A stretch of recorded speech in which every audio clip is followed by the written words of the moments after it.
Hey, what's going on, guys? Welcome to the Active Duty Passive Income Podcast. We have another incredible guest today, John Cruz from Germany. What's going on, brother? How you doing? Hey, Mike, I'm doing good. How are you and Kevin doing? Man, hanging in there. I'm literally hanging in there. Yeah, Kevin had a great night last night. I think we'll more leave it than at most.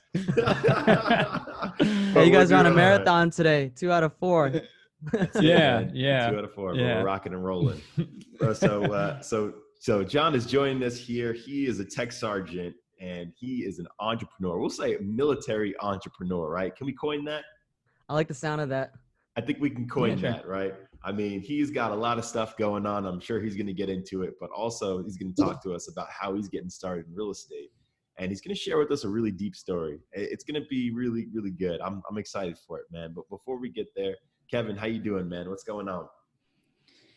Oh, good. Episode 2 of 4. Feeling a little queasy, but I can do this. All right. But I'm feeling.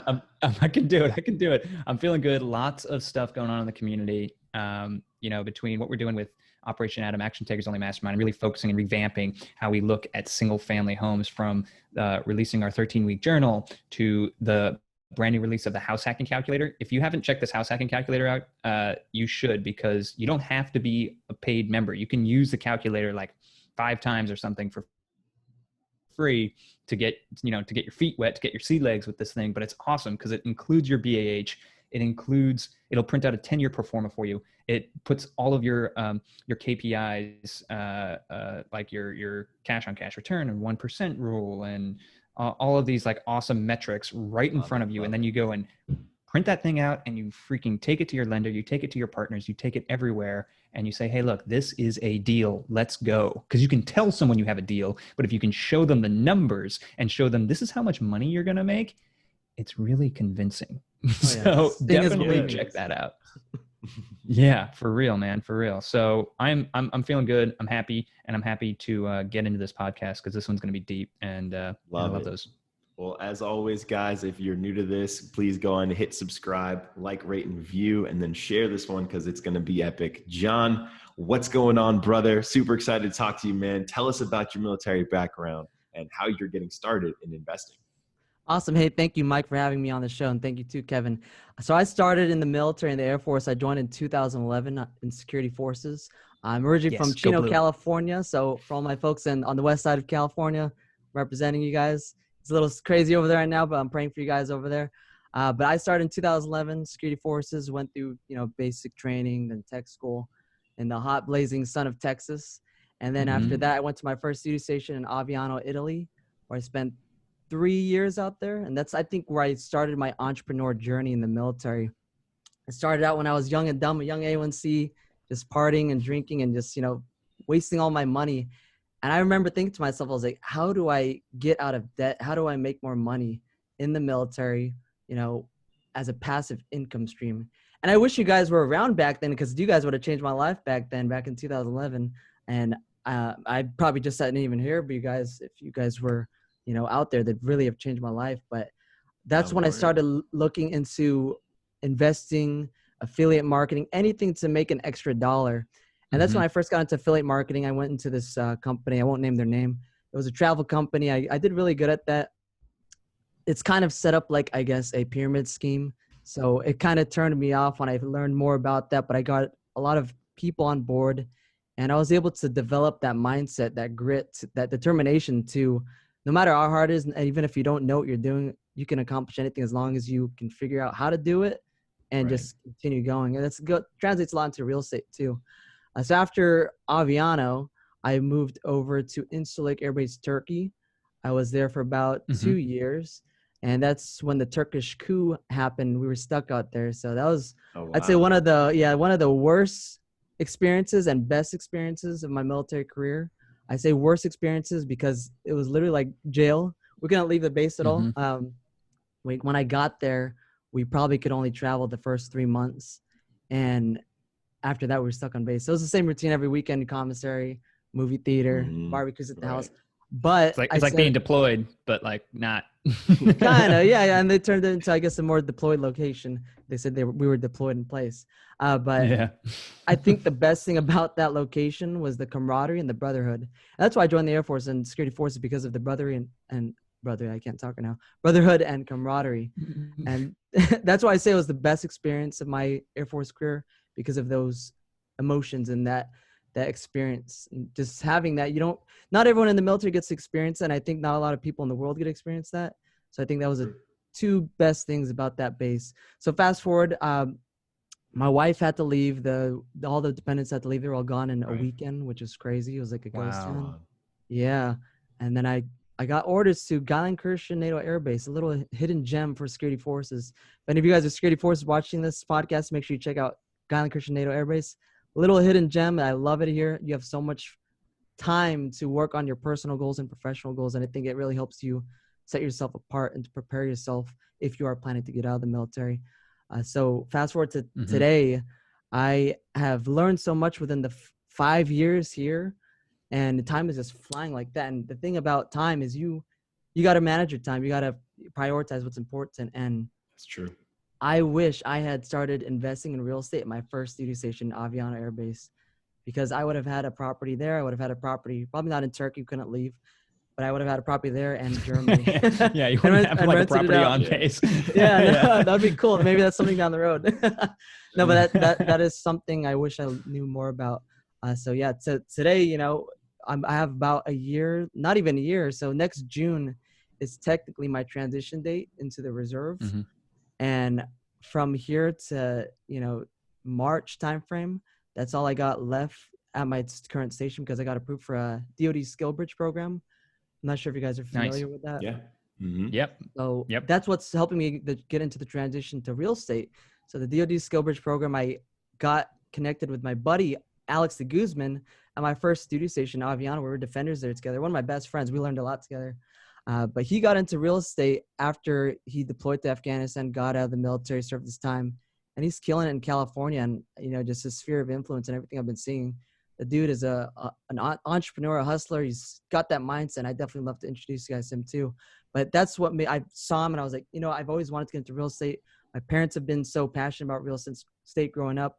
When I joined the military, I didn't really know much about real estate. I didn't even know, hey, can I buy a property overseas? I knew you couldn't use your VA loan overseas. So that's where I was still trying to figure things out. But then I reached out to him, and that's what got the ball rolling into, hey, is there a possibility where I could intern with your real estate brokerage through the Skill Bridge program? And this is relatively still a new program. Not many people know about it. And especially the brokerage didn't know anything about it.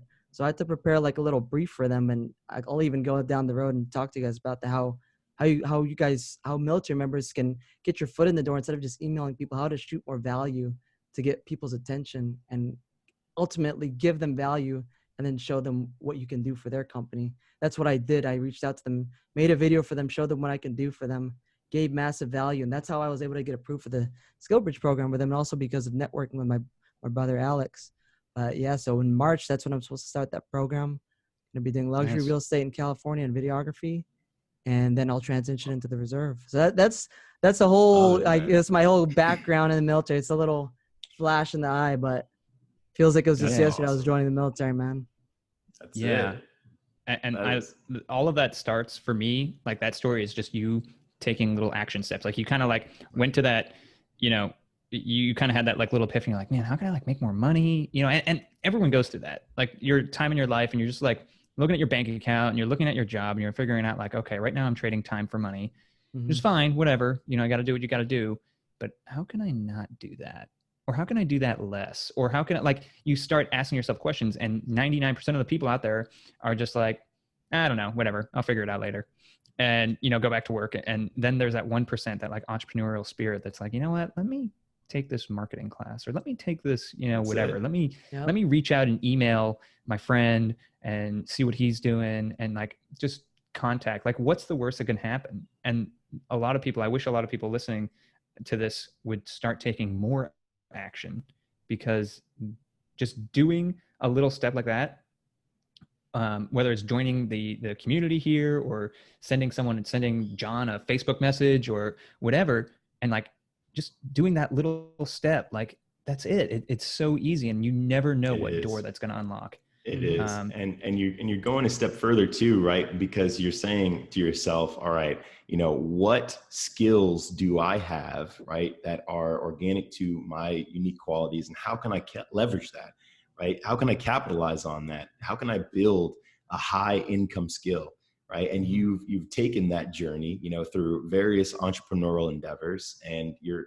going into another one, which is investing, right? And in a world, you know, today that we're in right now, we're reminded again on how insecure job security is, right? Yeah. Even for the military, right? In a moment's notice, now you're not traveling to where you thought you were going to with your orders. They're delayed. And it causes strife in your life, right? As well as in your professional life. So how can you find that security? You can find a high income skill, right? You can learn marketing, you can learn sales, you can learn investing, and you can use that, right?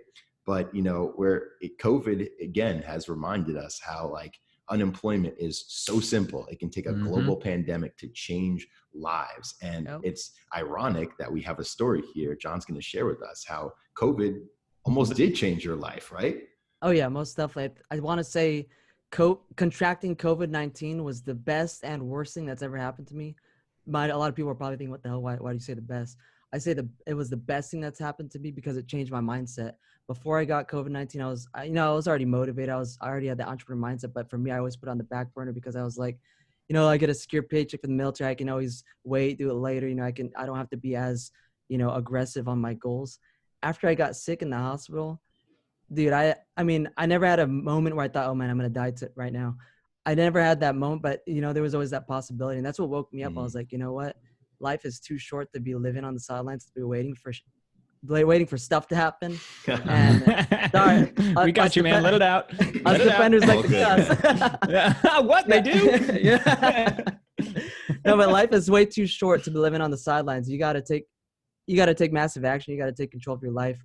And, you know, getting COVID, I say it was the best thing because, you know, it changed my life, but it helped me look at life in a different perspective and a different lens, you know.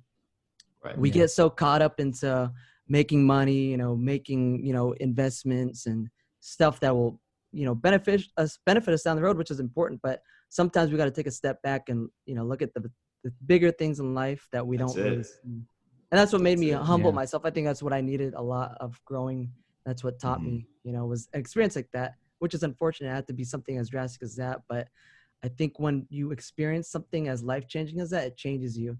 And since I got out, it's funny, the day I got out of that hospital, I signed up for my real estate class. I bought my books, and it was in my mailing address within like a week and a half. I started going hard on that. I set up the calls with my buddy and his real estate team. And then within that month after I got out of the hospital, I was still in quarantine. They took me on the team and they were like, hey, you got a fire. You got passion. We want you on the team. And that's what, you know, that's what motivated me, was getting COVID-19. Was life's too short. You never know if you're going to die tomorrow. So take action, guys. Take massive action. That's deep. And before we move on, I just want to know, like, how are you feeling now? Like, how are you feeling? And do you have a message for folks out there, you know, because we all say, like, you know, COVID-19 has affected literally millions of people around the world. And some people know, unfortunately, people who have passed away in their families and whatever, but we've never interviewed anyone who has actually had the disease. So do you have something like that you'd like to share and tell folks? Oh yeah, most definitely. And for those of you guys, if we want to see, I actually made a YouTube video on this too when I was in the hospital. I was recording my journey just to document it too. So if you guys go, I don't know if you guys mind, if you guys go to my YouTube channel, it's John Cruz 1776, you know, United States patriotic. But if you go on my channel, I made a video. It's about COVID-19, how I contracted it, what I did to, I guess, stay positive and to keep a strong mindset instead of letting everything I was seeing on the media freak me out. And it did freak me out too. But I would say my experience with COVID-19, it, like I said, it changed me, but it also made me realize that your mind is the strongest weapon that anyone can possess. Your mind, amen. You can accomplish, you can move mountains with just your mindset.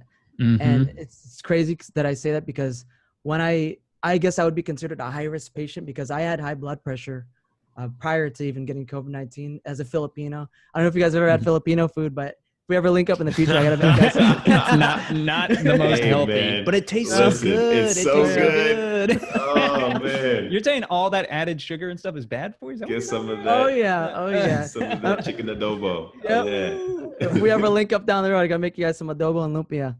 Yes, Oh, yes, lumpia's please. good. That lumpia is so good. Oh my god. Yeah, Man, oh, it man. was so great. Anyway. You guys are making me starve. I'm on that 75 hard program, so I can't eat anything bad. Yeah, don't eat any of that stuff. No, but what I was getting at, so I had high blood pressure before I contract COVID-19, so that makes me a higher risk. And you know, when I had the first symptoms, which was crazy, I'll go into that a little bit. My first symptom, I got the chills. I woke up with the chills. I was like, what the hell? You know, I had a flu. I was coughing. My hands and my feet felt like needles all over it. And my eyes were burning. And the worst part about it was before my lungs started to have trouble, like breathing, I would say was my legs and back. It felt like I had ran a marathon. I hate running, man, but it felt like I had ran a marathon. My just legs like were fatigue. like, yeah, my legs, if you like, when I was looking at my leg, it looked like a Charlie horse was about to occur every night. It was just, you could see the muscles like moving. It was freaking crazy, man. Oh, wow. Jeez. But it was, Dang. so I got my first symptoms. I called the docs and they had me tested. I believe it was that same day. So it was a Friday going into the weekend. And over here at NATO, there's nothing after 2 o'clock. That's what NATO stands for. But I came nothing after 2 o'clock. Came and got tested. And on Monday, I got my results. I said I tested positive. And it's crazy because I contracted it from work too within the 14-day time span too. Yeah. Wow. But I'd say by day 5, day 6, that's when my breathing started getting bad. And normally, you know, when there's allergies, my lungs get kind of crazy, not like asthmatic or wheezing, but it just gets sensitive. And with that being said, like by day 5, day 6, I couldn't even have a conversation like this. I couldn't even be talking to you guys. I couldn't even walk down the stairs. I felt like an old man. I felt like I needed one of those, you know, at a retirement home, those chairs that go on the stairs and it goes. Oh, yeah. I felt like I needed one of those, man. Dang. But the stair lifts. Yeah, the stair lift. Yeah. But I had to hold that handrail just to get down the stairs, man. And I was scared. I couldn't taste anything. I remember I was starving. I tried to make a peanut butter jelly sandwich. Couldn't taste anything. Couldn't smell anything. I was like, oh my God, this is crazy. And the thing that was making it worse was I was watching all the YouTube videos, all the Facebook videos of people that passed away or how crazy it can get for you. And I was only on day 5, day 6. Wow. And what changed my attitude about it, and this kind of goes into you guys' bonus questions. One of my heroes, I don't know if you guys know him, retired Command Chief Master Sergeant he's in the Air Force, Juan Lewis. He contracted COVID too. He was stationed here with me at GK. And we were both in the hospital at the same time. He was in the Netherlands side. I was in the German side. And when I found out he got it, I was like, what the heck? That is crazy. Like, yeah, how, him being you know, older, right? Yeah. And he's older than me and he was a marathon runner, but he was in a lot worse condition than I was. He was in the ICU. And when I went to the hospital, I was just in I don't know the name of the room. It's just a standard isolation room. They had me hooked to a machine, I had oxygen thing. But he was in the ICU. And what really got me, you know, thinking hey, I got to stay positive about this. I can't just let the negativity and what I was seeing out there dwell in my mind, because people don't realize it, but your mindset, it affects your body, you know? If you have a negative mindset, if you have a mindset to where you're just dwelling on what could possibly go wrong, you're going to stress yourself out. So when I saw him in an ICU in a lot worse condition than me, a lot older than me, you know, posting positive stuff every day, trying to, you know, go on video chats every day, doing live posts, that motivated me. And there's a reason they call him the fired up chief. He was fired up even though he was in the ICU. And that's what got me thinking. I was like, you know, I got to stay positive about this too. So when I was in the hospital, I was, you know, I tried to work out. I not, you know, crazy. I had my little Fitbit on. I contribute my health to this. I did 5,000 steps a day in my little hospital room with a little oxygen thing on my nose. You're dragging the thing. Yeah. my little hospital dress. And I did that 5,000 steps a day. I did push-ups. I did tricep dips. I just did anything to stay active, because a lot of the positive stories I heard from survivors were the ones that stayed active instead of laying down and letting the virus take control of their body. So I believe that's what contributed to my, you know, my health getting better. I still don't feel 100 to this day. I still have a very minor cough every now and then. but it's not as bad as it used to be. And I think as Right. time progresses, it'll get better. The doctors, they did x-rays, they did lung tests and everything. They said my lungs are better, but I still feel like some days it's a little tighter in Some my days chest. are bad. Yeah. Yeah, it's really weird. So since that, I've been staying active every day, working out, doing cardio every day, 2 workouts a day, 75 hard. So yeah, that's what I've been doing to stay active. Bro, that is phenomenal, dude. That's a lot to take We're both in, glad. We're both glad that you pulled through. And seriously. you talked a lot. Yeah, you talk a lot about how your morale, helped you through that tough time in your life. And I'm rocking some of your. For those watching on Facebook Live, I'm rocking some morale check. Yeah. Morale check. I love it. I love it. Some swag there. There we go. But so this is John. This is John. Yeah, there it is. There it is. But like, John, can you like super briefly, because we at some point we probably should talk about real estate. Can you super briefly? We could go on for hours, guys. Yeah, I know.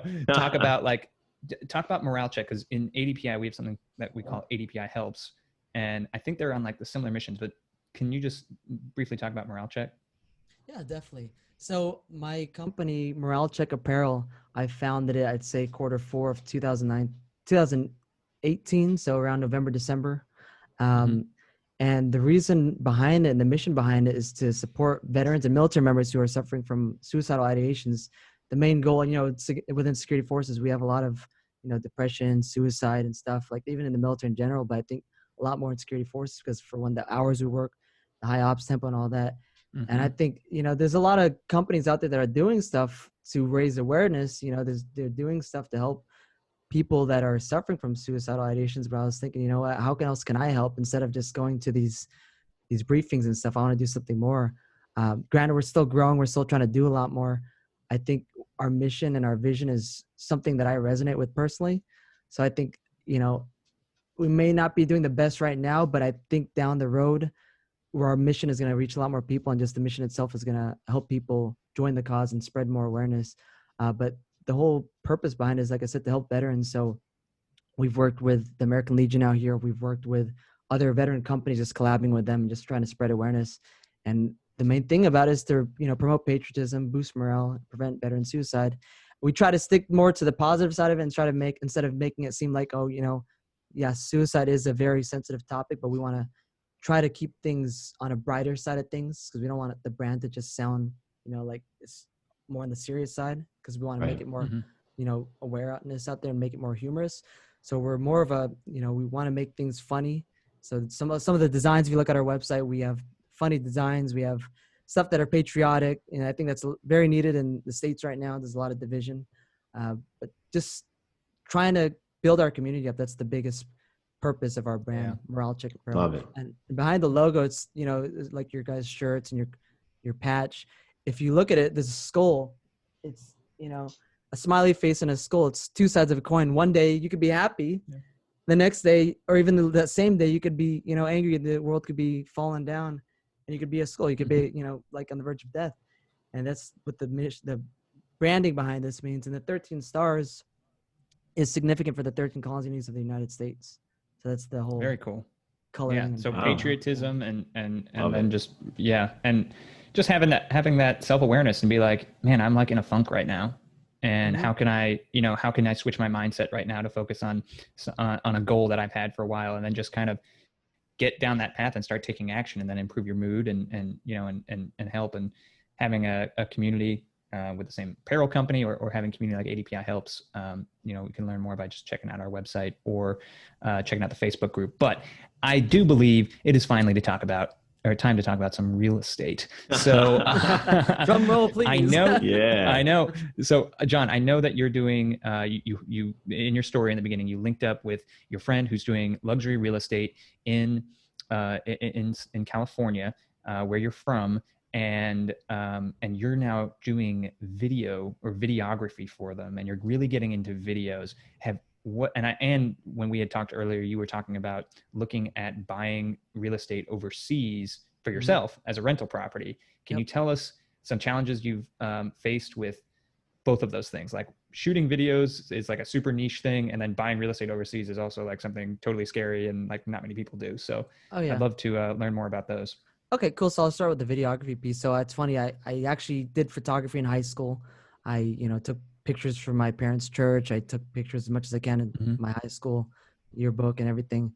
And I never was into video back then until I started going through the process during the military. So I had a YouTube channel back then called J Cruz USAF, and I would make videos, how to join the military, what my I guess recruiting processes was like, what the delayed entry program was like, what boot camp was like, tech school, my first duty station, all that stuff, how to roll your socks, how to roll your t-shirt, stuff like that, everything, little stuff like that. That's an important life skill. Things. So I started getting into video with that. And then fast forward to a year ago, I'd say the start of morale check. So 2018, November, December. So more than a year and a half. That's when I really started getting into video. When I started my company, I was like, I need to get a video out there to let people know what the company is about. Because a picture, is okay. It captures a moment in time. But a video, you can tell a story. You can capture emotions. You can accomplish more with video. So I reached out on our Facebook yard sale page for our base, and I was looking for a videographer, and I reached out, and this couple, they loved what my mission was about, and they wanted to be a part of the brand. So they shot my video for me. It was kind of expensive. I wasn't, expecting videos to be a very high, income service to offer. And I was like, what, how am I going to pay for this? I can't do this every single time I do videos and stuff, especially professional videos. That one video for my introduction for Morale Check Apparel, it costed me like, I want to say 600 to 700 euros, I believe so. So that's around, I'd say $900 just for one video. And that was even with a discount. It was like a 3-minute video. And, I only ended up doing 2 videos, but E6 pay is nice overseas, but I'm not balling like an officer or something. Right. Yeah. So I was thinking, okay, how can I turn that service into my own skill set? So I started researching videography. I came across a channel called Full-Time Filmmaker. I started Full-Time Filmmaker. Yeah. Are you part of them too? There you go. Yeah, I am actually. Oh, sweet. I literally just signed up, dude. That's cool. Oh man, we got to post this video in their group after. We'll talk. That's yeah, cool. we'll put the thank you, Parker Walbeck. You changed our life. That's it, man. Yeah. So I got into Full-Time Filmmaker. I took a shot in the dark. I was like, you know what, man, it's a lot of money. It's like a $900 course. I paid for it. I was like, if I really want to learn these skills, I got to go all in. And I could, there's, different ways you can learn, but do you want to learn trying to find the right information? Do you want to learn from people that already know what they're doing? And that's the fastest way. That's too, is having mentors. Get a mentor, people. Get a mentor. Get Definitely. a coach. So I went into that, got into videography, started doing that. I want to say full-time, say part-time. And then I started to make videos for my company. I started to make little commercials and not commercials, but little ads. And then I started to offer video services for free to my friends. They're veteran-owned businesses. I did a video for the American Legion when the World War II veterans came out here. I did a video for a wedding, a real estate company, or a real estate agent and his property. And then most recently, I did a video for our base for the 73rd Air Force anniversary. We did a video for them. And that was the biggest project to date that I had to do. And I learned a lot from that too, because I've never directed a video. I've never had to plan everything out. It was all brand new. And, I'm still going through the Full-Time Filmmaker course. So I was like, dang, I really got to learn, what I need to do to execute on it, to give them the best product possible. So that was, I'd say last month. That's the most recent project. But looking forward with videography, how I want to link it to real estate. If you look at a lot of the real estate videos in the States, video is, especially right now and during COVID, video is how people are getting, real estate agents are getting people in the door without physically being there. Being there. Yeah. Yeah. It's how they're able to introduce that property to a family, to get them in the home and then make that home their home. And I think you can do a lot with videos. Yeah, pictures are okay. Go on Zillow, you can look at a couple pictures, but you can't feel the emotions a video can do for you. And being passionate about video and also real estate, I think it's a perfect way to fuse the two together to make videos for real estate agents, real estate agent-led tours and all that. And I just got a new drone too. I'm so excited to film new properties, but those mixing those two together, I think that's a really good niche. And I want to really tailor it towards the military community when I go back to the States. Yes. So, yeah. I love like you're like you said, you're dedicated. You know that you like something. So you found, yes, I like videos. Awesome. You found what you liked. And then you're like, okay, I can learn this. I know I don't know how to do it the best, or I can go get a coach. And like, yeah, it's an investment. It's always going to be an investment, but you are confident enough to say like, yes, I could drag my knuckles and make a ton of mistakes and take forever and maybe not get anywhere, or I can go and surround myself with people who know this certain skill set really, really well. That's it. And like, and you accelerated. I mean, you just like did a freaking video for the Air Force that you probably had to go through legal and public affairs. And like, it's a big deal on an Air Force base. It's not like you're just shooting there with your camera, you know, it's not like a homemade video anymore. Like this is legit. So not small time. Congratulations, dude. I love your entrepreneurial mindset and I love where, you know, where you're going to end up. I'm very, very excited for you. That's it. Yeah. Did you say that you were looking into property overseas? I think it was like Amsterdam or something like that. What's an update on that? Okay, so I'm in the tri-border regions because we're in the region of Germany, Netherlands, and Belgium. So I was looking for a property in the Netherlands. So the reason I was looking in the Netherlands is because as an expat, you do not have to place a huge down payment on a property. So it's a lot lower in the Netherlands versus Germany. Whereas if I bought a property in Germany, I would have to place at least 30 to 40% down as an expat, and which is a lot of money, you know, and you can't use a VA loan over here too. So no, yeah, exactly. Yeah, that was, if we could, that'd be a whole different game, but that was the biggest hurdle. So I went to, you know, got my BSN. It's like a social security number through the Dutch side. And I started going through the process. I looked up mortgage broker, real estate agent. And my buddy actually shot me this guy's information that he was going through. And, you know, at first everything, this goes into a lesson from a failure. So I wish I had vetted the mortgage broker and real estate agent a lot more, like what my real estate friends have, you know, taught me. And I wouldn't have ended up with more issues or headache down the road. But so I got my mortgage broker, I got my real estate agent. They were all fused under one umbrella of a company. And, you know, up front, they're all, you know, everything's perfect. You guys can get a mortgage. You guys can get a loan. It'll be super easy.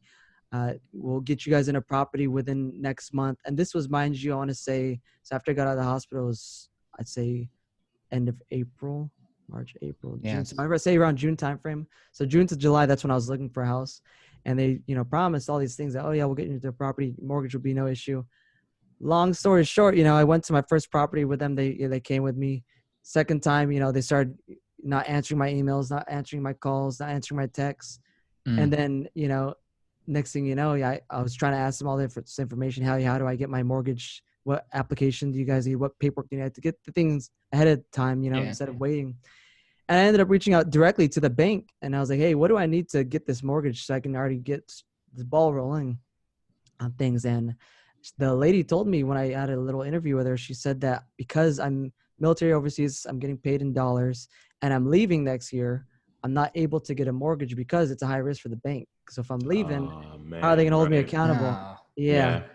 So, so that was the biggest issue. So if I, for example, was here on a NATO position, a NATO job, getting paid in euros, would be a lot easier if I, you know, didn't have a DEROS either, because it would be easier for the bank to say yes. So because they said I could not secure a mortgage, I was not able to find a property. There are stipulations to it. There are, I guess, waivers you can get signed, but it's like going into a needle in a haystack, like what they say. The bank was saying it's not. It's going to be a very. So what if you started a business there and you funded your business consistently in euros and then bought the property under the business? Would that work, or is that possible? I feel like that would work. You know, you just have to look into the legalities of all that. The legality of it, right? Yeah, I'm not too familiar with corporations overseas, like in different countries. It's not like here. Like sometimes LLCs aren't necessarily a thing, and depending on what country you're in, and it's a whole different ball game. But dang, man, that sucks. It sucks that your it sounds like your mortgage broker and real estate agent kind of ghosted you too. I hate that. Kind of, it's very different out here. So like, so up front, they made me sign a contract, and you know, it's in Dutch. So I asked them, hey, can I get an English translation? They're like, no, you can't. So I was like, okay, let me try and figure this out on my own. You can't. Yeah, I wouldn't sign that. I should have. The bell should have signed your like, So I use Google Translate. Oh, okay. No, sorry, you don't have any. So I use Google Translate, and it, you know, it's not the perfect translation system. You know, it's something I learned a failure from is, hey, get a freaking Dutch guy to actually translate it for you. So I ended up signing it because they were pressuring me. They're like, hey, if you don't sign this thing, we can't look for properties for you already, and we can't get the mortgage, you know, inquiry started. And I was trying to, hey, I need a property now because we were leaving next year. I want to secure a rental property for military members. So I signed the thing, and turned out I'm not even able to get a mortgage. So they got me in this little loophole. And now they were trying to collect €1,000 from me. So I ended up hiring a lawyer. And it got pretty bad. So yeah, I hired a lawyer, and the lawyer told me that. That's why I say do your homework, guys. Make sure you really research your mortgage lender and your real estate agent and the laws. What are they trying to collect money from you for? So signing that contract, they're saying that, hey, no matter what happens, you have to pay us €1,000 just for a service. And they only went to one house with me, and that's it. I'm like, what the hell, I did all straight up trying to take advantage of you. Yeah, right. Wow. So I went to the properties all by myself. When I wanted to make an offer on a house, I finally found they didn't even come with me there. So that's all they did for me, and they want €1,000 from that. I was like, I'm not gonna roll over and you guys just take that money from me. I'd rather pay the lawyers, €1,000, which I ended up doing. I had to pay the lawyers €1,000 for all the services and stuff, and everything has been kind of squashed now. So that's where I'm at with investing overseas. So right now, it's not looking too good on investing overseas right now. If I got here 4 years ago and already was looking, it would be a lot easier. But since I'm on the timeline, the timing's not always perfect. For those who are watching too, don't get set on a property. Always look at other properties, because things might not always work out for you guys, and don't emotionally get invested into property because you don't know if you're going to get it. And it's not always going to work out. Deal's not always going to work out too. So I'm still saying positive though. Stay positive. If you want to buy a property in the States, I think it'll be a lot easier, especially using the VA loan and looking at you guys' book too, using the military house hacking strategy. I think that'd be a lot more beneficial. So, absolutely. And the laws will be easier too to understand. Well, the laws are easier. The contracts are in English. You're not gonna get a Dutch contract. So, so a lot of good nuggets there, guys. And there's definitely ways to figure out how to invest overseas, right? So don't get discouraged, but just make sure that you have all your I's dotted, your T's crossed. And in English, time, right? Time is definitely. Ask for an English translation. And ask for English translation. Don't sign anything unless you know for sure what you're signing. You learn a lot through your failures, I'd say. That's the truth. Yeah. Sometimes you got to fail in order to learn, in order to grow, which is cool. Oh yeah. But listen, brother, we're running short on time, man. So we got to take this one to the bonus round. But awesome nuggets, and I'm super excited for everything that you have going on, brother. It's phenomenal, and keep that up. Question number 1: what is your favorite book? Oh, you guys might get this a lot probably, but my favorite book is Rich Dad Poor Dad by Robert Kiyosaki. That book changed my life. RDPD. Oh yeah, I saw you guys interviewed him, dude. That's awesome, guys. Keep it up with that. Yeah, trying to get him back. That is awesome. That'd be great. But yeah, that's my favorite book. It changed my mindset on investing, finances, and all that. That's a book I highly recommend. Yep, changed my life too. That man's writing has changed a lot of lives. All right, question number 2: who is your biggest hero and why? So I think we went over this a little bit in the earlier, but my biggest hero is, like I said, the fired up chief, Juan Lewis. Him and I are like brothers now. When we were in the hospital together, we were calling each other almost daily, talking about our experiences and how we felt and how the challenges that this virus affected us changed us mentally and physically, and how we could, share our story with the world and share it with others to, just because you get COVID, it's not a death sentence. You just got to stay active. You got to stay positive, and it affects everyone differently too, especially with current events, with even for example, like the president contracting right now. It's very scary times. That's it. Absolutely. All right, brother. What do you like to do for fun? Oh, that's a tough one. I'd say I love shooting videos. Shooting videos is my favorite thing to do. I learning on my days off. You get so immersed into it. You're passionate about something when it doesn't feel like work. Like I could be editing videos for, I'd say 6 hours. Even like, for example, a 12-hour shift at work, I could be editing videos at home for 12 hours and it would not feel like work. Just enjoying the process and knowing that, you start out as a beginner, but just knowing down the road, you keep that mindset, you keep shooting for those goals, those unbelievable goals, you'll eventually get to where you want to go. You know what they say, you shoot for the moon, you may not hit it, you hit the stars, something like that. That's the biggest thing I love doing is videos. And when I'm not shooting videos, I love shooting guns. I love shooting guns. It's a little harder over here in Germany, but whenever we go back to the States, I'm going to be shooting a lot more guns too. So there you go. Hit the range, man. Videos and shooting guns. Those are my favorites. Outstanding. I want to see some professionally edited videos of you shooting guns. Oh, of course. Maybe we can do a guys shooting day. We all go shooting and eat some lumpia. Don't bring me, because I won't be hitting anything. I'm notorious for hitting the other person's target. You know, like when you're on the range and like you go to your thing, I have like no rounds on mine, and the other guy has like 30, and we only had like one magazine, and I'm just like, oh. Kevin just announced that on live Facebook, y'all. Dang. I'm just saying, I'm not ashamed. Don't take Kevin with you in a firefight. It's pretty much what Kevin just said. Let's set up a shooting date down the road. We'll put blanks in your blanks in Kevin's gun. Love it. All right, man. Question number 4. If you do that, I think I'm gonna feel great. All right, question number 4, John. So if you had 3 nuggets of wisdom that you'd like to pass on, typically we ask this about like real estate investors, but let's just talk about military entrepreneurs, because at your heart, you're a military entrepreneur.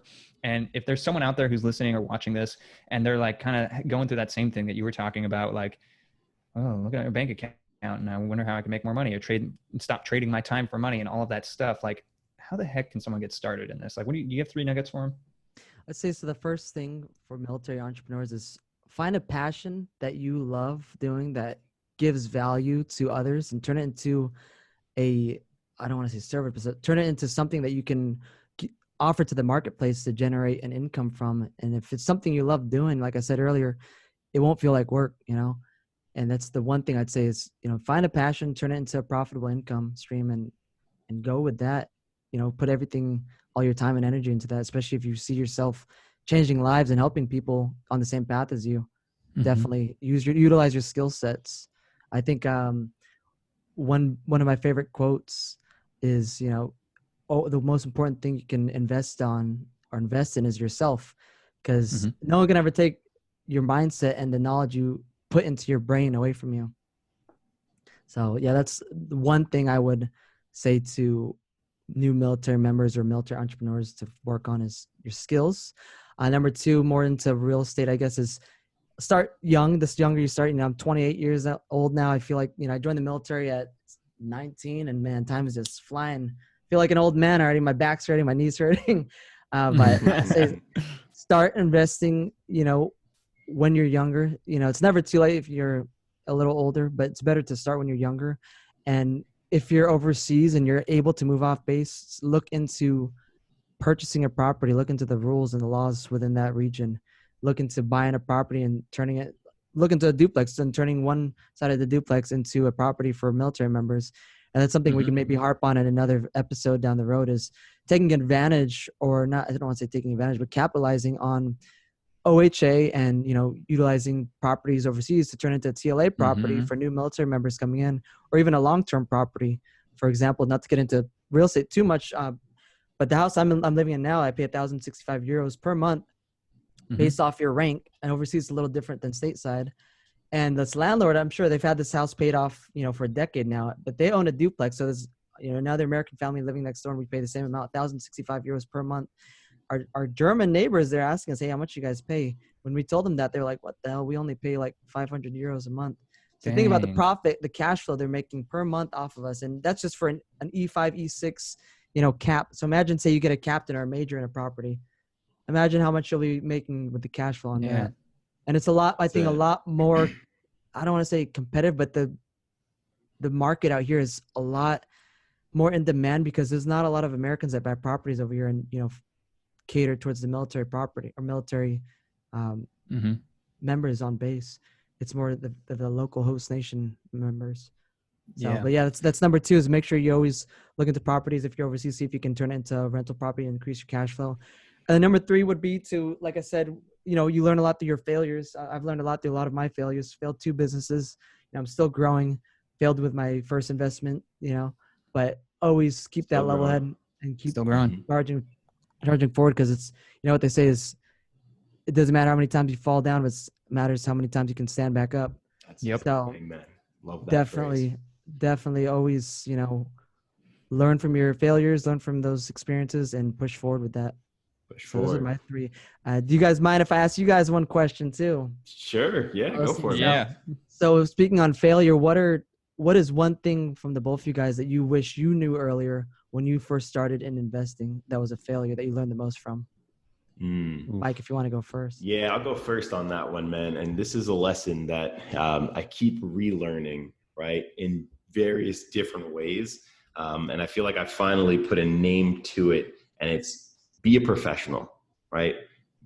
Treat everything as a business and be a professional. If you can be a professional, then everything you do will be cleaner, will be more systematized, right? It'll have more purpose. And with that purpose, it gives you that fuel to, really branch out, find new avenues, find ways to get better, find ways to, to leverage better. And I don't think I would have made as many mistakes if I hadn't had that being a professional mindset, instead of just getting into the whole, all right, I just got to figure it out. I just got to figure it out mode. I got to do this, I got to do that. And you end up doing a lot of things half-ass instead of doing what you're doing like 100%, right, as a professional. So that's probably my one biggest learning point. I like that. Yeah, and I think for me, it's we always say your network is your net worth. And when I started, I was doing everything alone, and I thought I had to do it alone. I didn't know about active duty passive income. I didn't know about, this great community that exists. And I didn't know about, I knew Bigger Pockets, but I felt like I had a lot of imposter syndrome. I felt like I don't deserve to be talking to these big, high, real estate investors and all of this stuff. And then the more time I spent around talking to folks, just everyone wants to help everyone else out. There's so much real estate on the market that it's not as competitive as other, things. It's not like dog eat dog, like everyone makes it sound. Everyone just wants to help each other. So everyone kind of has that abundance mindset, and some more than others. But I was able to, in the beginning, stop focusing on just, trying to do it myself and do it the hard way, and start networking with some folks and getting myself out there and branding myself.